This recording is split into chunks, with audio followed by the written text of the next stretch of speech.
দক্ষিণী সিনেমার জনপ্রিয় জুটি বিজয় দেবরকোন্ডা ও রাশ্মিকা মান্দানার বিয়ের গুঞ্জন নিয়ে দীর্ঘদিনের জল্পনা অবশেষে পরিণতির দিকে এগোচ্ছে। লুকোছাপার অবসান ঘটিয়ে এবার যেন সত্যি সত্যি বাঁচতে চলেছে বিয়ের সানায়।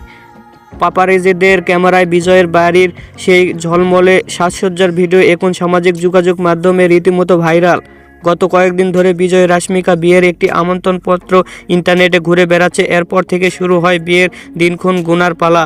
এর মাঝে হায়দ্রাবাদ বিমানবন্দরে একসাথে দেখা মিলেছে এই চর্চিত জুটিকে। গুঞ্জন রয়েছে রাজস্থানের উদয়পুরে বিয়ের ভেন্যু চূড়ান্ত করতে একসঙ্গে শহর ছেড়েছিলেন তারা। সেখান থেকে শেষ মুহূর্তে প্রস্তুতি সেরে ফিরে বিজয় তার দীর্ঘদিনে বড় চুল কেটে ফেলেছেন পুরনো লুকে, যা দেখে ভক্তদের ধারণা জীবনের বিশেষ দিনের জন্যই নিজেকে নতুন করে সাজিয়েছেন অভিনেতা। আগামী 26শে ফেব্রুয়ারি রাজকীয় আয়োজনে বিয়ের পিঁড়িতে বসবেন এই জুটি।